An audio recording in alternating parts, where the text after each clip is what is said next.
सियासी तौर पर हर तरीके से इनका मुकाबला करना पड़ेगा। और आज दोबारा जो है उसने एक किताब निकाली मोहम्मद के नाम से, जिसमें उसने हमारे हुजूर पाक सल्लल्लाहु अलैहि वसल्लम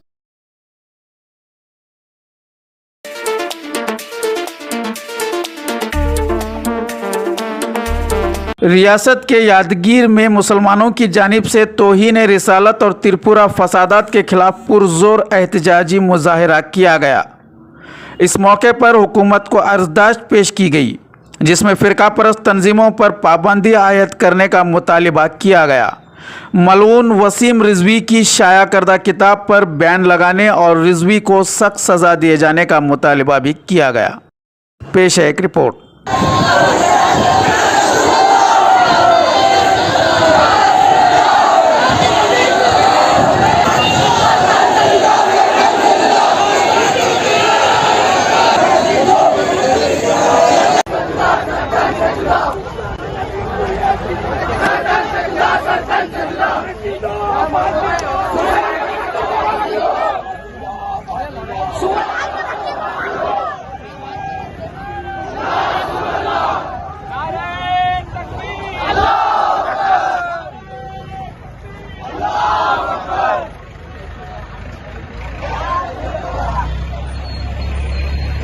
सामने रुका के एक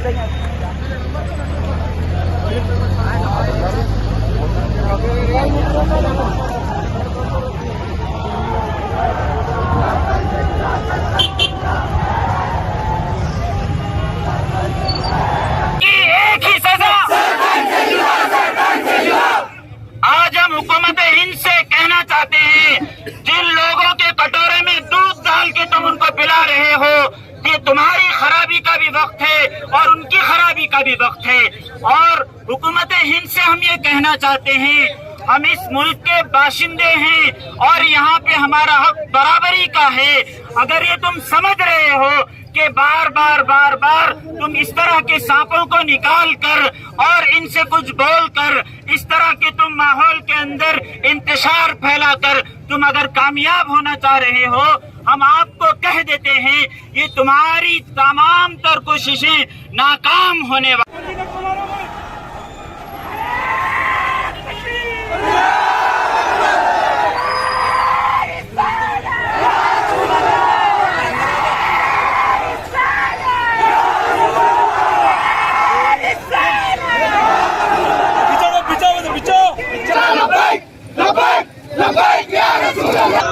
इस बारे में जुलूस हम लोग कल कोशिश करके एक दिन में परमिशन लेके गए हैं। आप तमाम लोग हमको साथ दिए और आप तमाम लोग जुलूस खामोशी इख्तियार करते हुए हमारे हर बातों को मानते हुए आप कामयाब फिर आप लोगों का सबका शुक्र अदा करता हूँ। और जो है पुलिस डिपार्टमेंट, प्रेस वालों का, सबका, मीडिया वालों का भी शुक्र अदा करता हूँ। और यहाँ से आप लोग जैसा आए वैसे खामोशी इख्तियार करके अपने अपने जो चले जाना बोल के इसको बात खत्म करता हूँ। वहीं गुलबर्गा में भी मुस्लिम तंजीमों की जानिब से पुरजोर एहतजाज करते हुए मुसलमानों पर हो रहे मजालिम के खिलाफ अपने गम और गुस्से का मुजाहरा किया गया। सबसे पहला और सबसे बड़ा सीरियस एजेंडा जो है वो मलून वसीम रिजवी का है। इसने पहले भी एक शर फैलाने की कोशिश की थी मगर वो कामयाब ना हो सका, और आज दोबारा जो है उसने एक किताब निकाली मोहम्मद के नाम से, जिसमें उसने हमारे हुजूर पाक सल्लल्लाहु अलैहि वसल्लम की ज़रा बेहुरमती करी है और कुछ गलत चीज़ें इस्लाम को लेकर प्रोपोगेट करने की कोशिश की है। तो सबसे पहला एजेंडा हमारा वसीम रिजवी है, जिसके लिए हम सारी जमातें, सारी ऑर्गेनाइजेशंस मिलकर यहाँ पर ये डिमांड कर रहे हैं गवर्नमेंट से कि उसको बैन किया जाए और जो भी मतलब के सज़ा बनती है वो उसको दी जाए। पहली बात, पहला एजेंडा। दूसरा एजेंडा जो है हमारा वो ये है कि त्रिपुरा में जो वायलेंस हुआ, वायलेंस सबको मालूम है क्या हुआ। वायलेंस में जितनी भी जुल्म और ज्यादती की गई, और अब तो खैर ये बात खुल गई है, एवरीथिंग इज एक्सपोज नाउ, कि किस तरीके से मुसलमानों को वहाँ पे निशाना बनाया गया है। तो हमारी दूसरी डिमांड गवर्नमेंट से ये है कि यूएपीए का जो गलत इस्तेमाल हो रहा है, जो एक लीगल कानून बनाया किया गया है, जिसे लीगल तरीके से एग्जीक्यूट होना चाहिए, उसका इलीगल और मिसयूज हो रहा है। कई ऐसे लोग हैं, कई ऐसे जर्नलिस्ट हैं और कई ऐसे इवन हमारी एसडीपीआई पार्टी के ऐसे लोग हैं जो ग्राउंड लेवल पर रिपोर्टिंग करने पहुंचे थे और उनके ऊपर यूएपीए का एक जैसे कहते हैं कि इल्जाम लगाकर उनको बिहाइंड द बार्स डाल दिया गया है। तो दूसरा एजेंडा त्रिपुरा का वायलेंस और दूसरी डिमांड के जितने भी लोगों को बगैर किसी वजह से और गलत इल्जाम में अंदर डाला गया है उनकी फौरन रिहाई हो जाए। ये तो दो बहुत अहम मुद्दे और बहुत अहम एजेंडे जिनकी डिमांड लेकर आज पूरे गुलबर्गा की ऑर्गेनाइजेशंस यहाँ जमा हुई हैं। मैं मुबारकबाद देना चाहूँगी सारी ऑर्गेनाइजेशंस को और इंशाअल्लाह अगर हम आगे भी इसी तरह काम करते रहे तो बहुत कामयाब रहेंगे। आज गुलबर्गा शहर में मुस्लिम चौक पर आज हम लोग एक एहतजाज कर रहे हैं।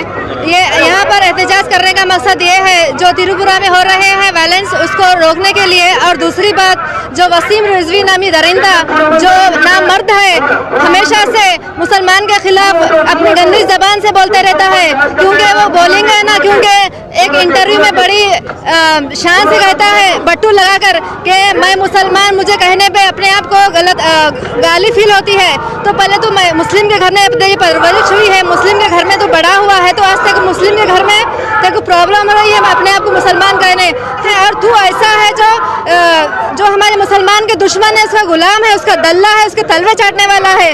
तो मैं हुकूमत हिंद से गुजारिश करती हूँ कि जो वसीम रिजवी जो नए नए मंसूबे लाता है, कभी कुरान की इसमें गुस्ताखी करता है, कभी हुजूर की गुस्ताखी करता है, कभी फिल्म बनाता है, तो कभी हुजूर के नाम पे हुजूर के खिलाफ बुक्स बनाता है। तो ऐसे चीज़ों को रोकना बहुत ज़रूरी है। अगर जब तक इसको नहीं रोका जाए हम एहतजाज करते रहेंगे। और त्रिपुरा के जो वायलेंस हो रहा है वो वायलेंस के लिए फर्स्ट ऑफ ऑल जो भी उसके अंदर इंगेज है उनको अरेस्ट करना चाहिए और उनको पनिशमेंट देनी चाहिए। और त्रिपुरा में जो भी वायलेंस होने के बाद जो भी यूएपीए एक्ट अननेसेसरी लगा रहे हैं उसको रोकना चाहिए।